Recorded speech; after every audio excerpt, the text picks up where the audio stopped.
My generation, Gen Z, is obsessed with mental health. It's also like the most depressed generation in history, so clearly whatever they're doing is not working.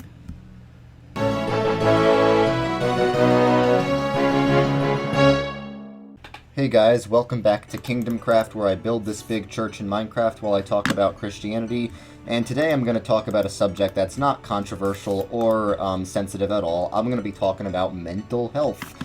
And, is the way that our culture talks about it really helpful? And based on the way I phrase that, obviously I'm going to say no, it's not. But I need to explain why.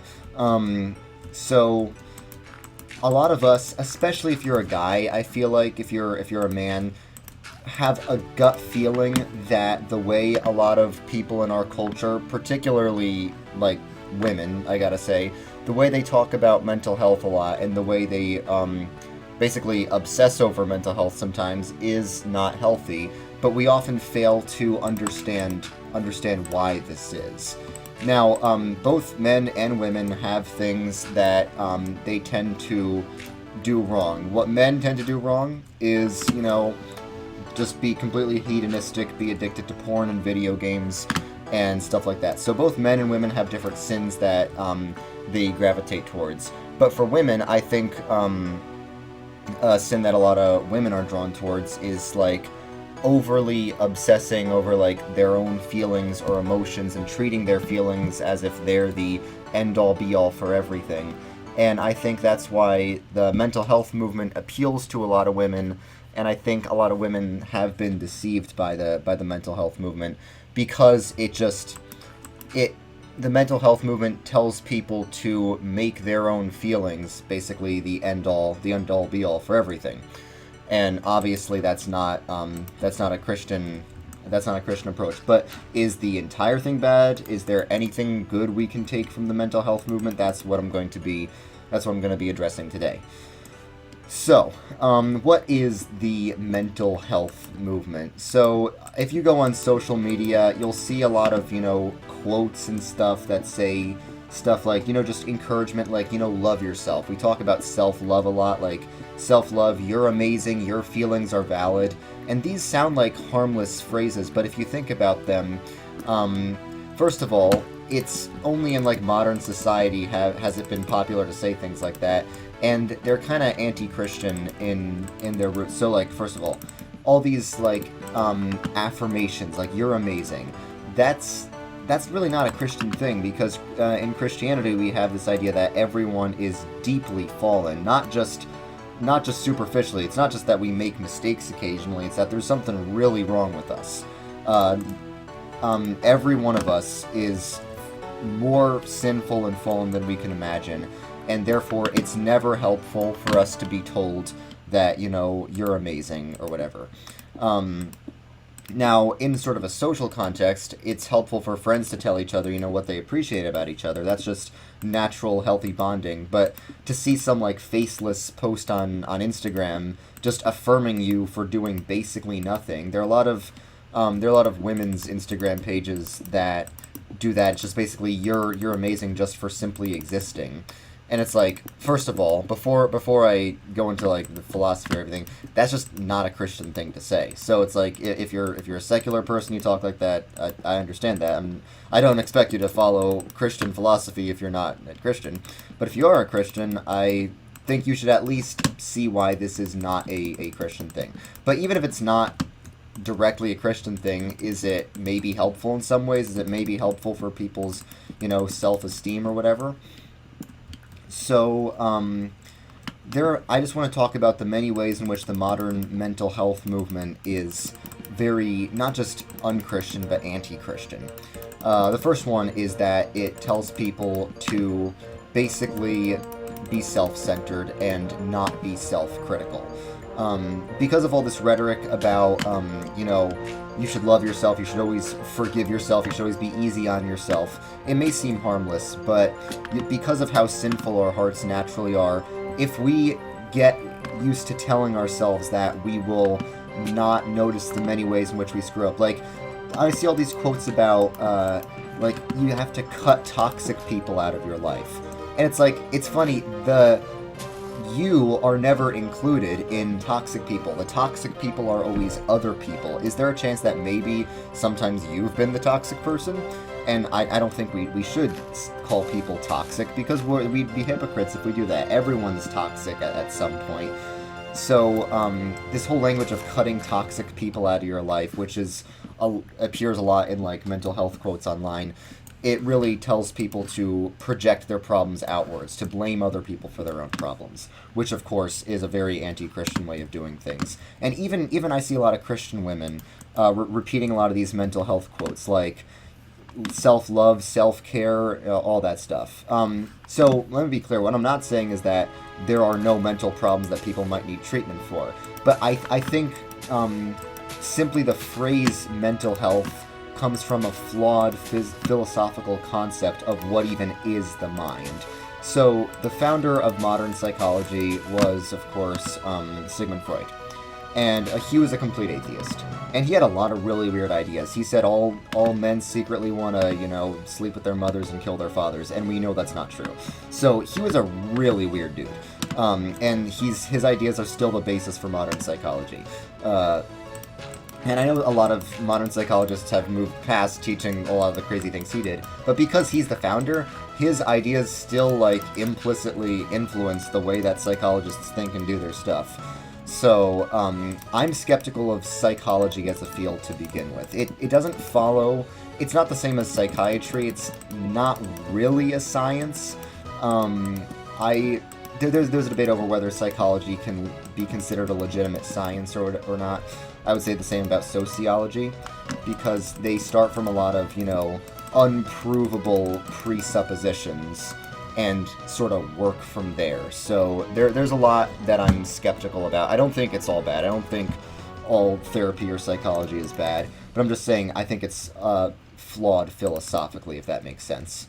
So, especially with their concept of the psyche or the mind.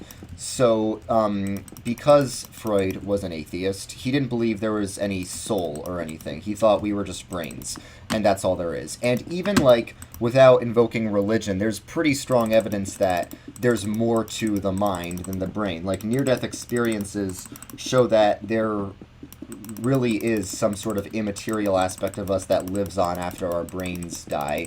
And quantum physics, with the fact that our perception really influences what we see, quantum physics has actually suggested that the soul might be something that exists from a purely scientific perspective, not a religious one. So because of that, since psychology kind of assumes that we're just brains, it treats the mind like it would treat any other organ. And, okay, so what's wrong with that? So, the brain and the mind is way more plastic and malleable and changeable than any other organ in the body. Our brains literally evolved to learn to change themselves. However, that other organs don't work like that. So, if someone has, a lung problem, it would be ridiculous to tell them that they can overcome their lung problem just by getting into a good mindset, or just with spirituality and religion. But because of the way the brain works, there are many cases of people with real diagnosed mental illnesses using either a psychological tactic or using religion or spirituality, literally curing themselves of their mental illness and causing their brains to rewire themselves. The brain is a really amazing thing. So because of that, I don't like the way a lot of... and I speak as someone who was born with a severe mental illness, and it just went away eventually, even though it was said it's a mental illness that's said to be incurable. It just went away eventually. And I'm not the only one. It's some people are like, oh, it's a miracle, God cured you, and of course I believe God is sovereign over everything, so you can give credit to God no matter what. I think you should. But even just aside from that, I think that we need to, in general, not talk about mental health the way we talk about physical health. Because a lot of people in, like, the online autism community, for example, are saying we should stop talking about autism like it's a disease. We should celebrate autism. You should celebrate your mental disabilities, and we should not talk about them as like mental illnesses. Maybe we can call them disabilities, but there's nothing actually bad about them. They're just like a different way of thinking and being, and it's ableist if you say there's anything wrong with it or that it should be cured in any way. And yeah, I just think that is a very bad approach overall, because it can't always be cured easily and simply, but it's possible to cure mental illnesses in a way that you can't cure physical illnesses because of how, plastic and malleable the brain is. Also, as Christians, we know that the mind is not just the brain. The mind is both brain and soul. And for that reason, every there is always a free will component to all mental illnesses. Now you might think, okay, I'm a Calvinist, why the heck am I talking about free will? Well, Calvinists don't believe that we have free will when it comes to our eternal salvation, of course. And even in other matters, we still believe God controls every event, but we still think that God's sovereignty over every single event is compatible with man's freedom in an earthly sense. So I would say, freedom doesn't mean you're not controlled by anything, but I would say freedom means you're not controlled by anything in your, like, sort of plane of existence. So, for example, you could say Harry Potter has free will because, except when he's under the Imperious Curse in Harry Potter, but normally Harry Potter's will is not controlled by anything else within his universe, so you could say he has free will. Even though the author of the Harry Potter books, J.K. Rowling, is controlling, everything that Harry Potter does. It's still logically coherent to say Harry Potter has free will despite that. So likewise, I would say that even if God controls every event in our world, it's still not logically inconsistent to say we have free will. So I would say, because there's more than just the physical to our minds, we do have somewhat free will in our mental issues. And the reason I bring that up is because so often these days, mental illness and mental health issues are really just being used as an excuse for sin. And I know that can sound a bit harsh, but it's true. Mental health issues have been being used as excuses for sin. There are many people I know personally who have used that stuff as, excuses for that. And just in general, people are being taught to be, like, less harsh on those who just do the wrong thing, because they're like, oh, they couldn't help it. It was a mental illness thing that they had. It was like, we've gone from, hey, the devil made me do it, to, hey, my mental illness made me do it. And that, of course, I think is a very unhealthy thing for society, because there is really no limit to how many things you can blame on your mental health, because there's no way, if you say, my mental health caused me to do X, there's no way anyone could disprove that. Is someone going to probe your mind and figure out, like, if you could have done otherwise? No, people are just going to have to take your word for it. And the reason they're going to have to take your word for it is because it might be true. But it also might not be. So I think if we get into, as a society, if we get into the habit of making mental health issues be, like, a valid excuse for everything, really, and that's kind of the direction we're headed, there's no limit. There's no end to this. So I think it's much better to be a lot more limited in what we let mental health be an excuse for. Like, of course, there are extreme cases, but they're always pushing us to make the cases less and less extreme. Like, I've heard people saying, like, oh yeah, because I have this mental condition, it's hard for me to get my tasks done on time. Well, in a society, we need people who can get their work done. We need people... It's like they're advocating for, like, mental health days to take off of school. Like, you should be able to take off of school for a mental health day. And it's like, okay, sometimes as a kid, I never felt mentally ready to go to school. Ever. I hated school. It sucked. Most kids don't like school, especially if they, like, didn't fit in socially like I didn't. But guess what? I freaking dealt with it. And I think in this day and age, we've become so soft. The best mental health medicine is just someone older and wiser than us saying deal with it. I know that sounds kind of harsh, but I think it's what we need. Another thing is people advocating against the phrase, what doesn't kill you makes you stronger. Like, that has been a very, very old idea. Like, the Stoics talked about this, and I don't think Christians should be full-on Stoics, because there are problems with Stoicism. But the general principle of what doesn't kill you makes you stronger is really helpful. It's really helpful to help people endure hard times. And it's definitely applied to my life. I experienced a lot of, hard social things as a kid, but they made me have better social skills. But the thing is, when I tell my own experiences to mental health activists, they say my story's a tragedy rather than a success story. Like, I was born really socially awkward because of my mental problems, but because I just dealt with it and learned to adapt, I overcame them, and I basically got my mental problems cured. But they see that story instead of a success story as a tragedy, because they're like, oh, what you were doing is you were forced to, like, mask and hide who you really are.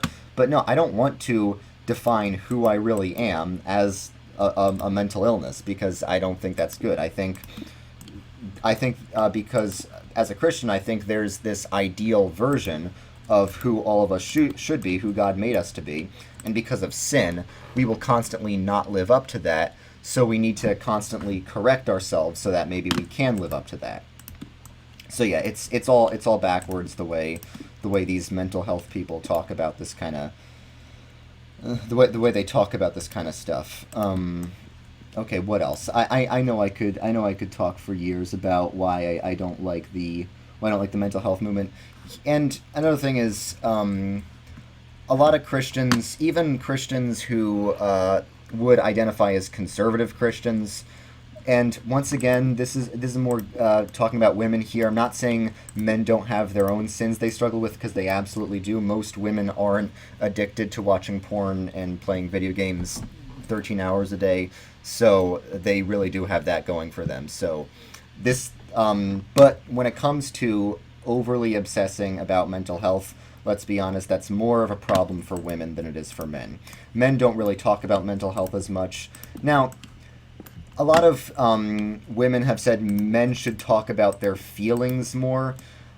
I don't know about that. It's like, maybe there's a sense in which if men were a bit more open with each other, then, I don't know, they would be able to, I don't know, let out their feelings in a more healthy way. But part of being a man is learning to be strong and stuff down your feelings, because feelings, like, another thing about being a Christian, especially a Calvinist, is to have a very high view of the intellect and a very low view of feelings. And I think our culture has way too high a view of feelings and way too low a view of the mind, of the intellect. So as a Calvinist, I think that, the heart is deceitful above all things. So if we give our feelings too much power, too much credit, they can and will always lead us astray and lead us down dark paths. So that's why I'm very skeptical about trusting your feelings. Now, there are, like, instincts, like gut instincts that you should trust, but that's different than relying on your emotions and your feelings. And the mental health movement teaches people to rely on their feelings a lot. It also makes people soft and not able to handle challenges. And we know this is the case. Like, think about it. Our generation even though we have some greater struggles than previous generations, yes, the economy is harder than it was for our grandparents. Yes, there's crazy stuff going on in the world, but that's not the first time that's happened. What about the generation that lived through the plague? What about the generation that lived through the Great Depression and World War II? Like, seriously, we have not had it, we've had it pretty easy compared to a lot of generations, but we've handled it just about the worst of anyone. Why is that? I don't think it's because our lives are harder. I think it's because we are softer.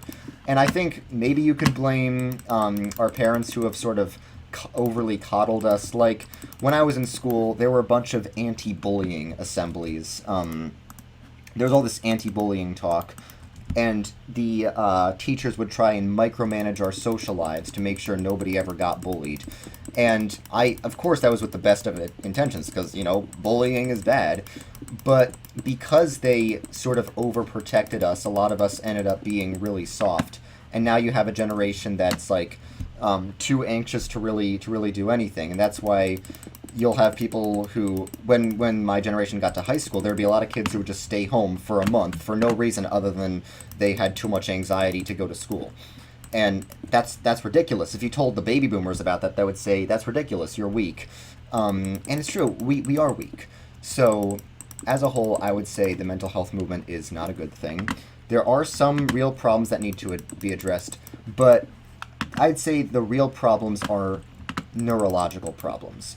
Like schizophrenia. If someone has schizophrenia, they need drugs for that. They don't need to just get in a good mindset. They need drugs.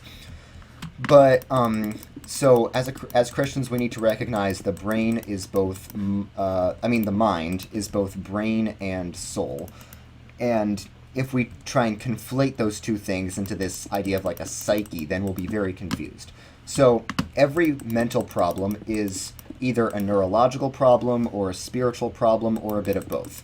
So if it's a neurological problem, you should treat it neurologically. So if it's schizophrenia, that's a neurological problem, you treat it neurologically. If it's a spiritual problem, which it often is for people in our generation, you should treat it spiritually. You need to really think about where your meaning in life comes from, and if it's coming from the wrong place, you should maybe change where that's coming from. And if it's a mixture of the two, then it's a mixture of the two. But we shouldn't think that there's this mystical entity called the psyche that we need to please. And Tim Keller talks about the Psalms. It's like, a lot of people say these days to listen to yourself. But what about talking to yourself? The Psalms, instead of listening to your heart, are more about talking to your heart and basically smacking it into place, saying like, "Why are you cast down, O my soul?" So those are just some thoughts. I know some of you are going to disagree. I don't care. I say controversial things a lot. So I do care, but I know I'm saying a controversial thing. That's what I'm saying. So yeah, thanks for listening. I hope you take at least some of what I said to heart, and yeah, so I'm going to speed this up while I finish building the roof of my church.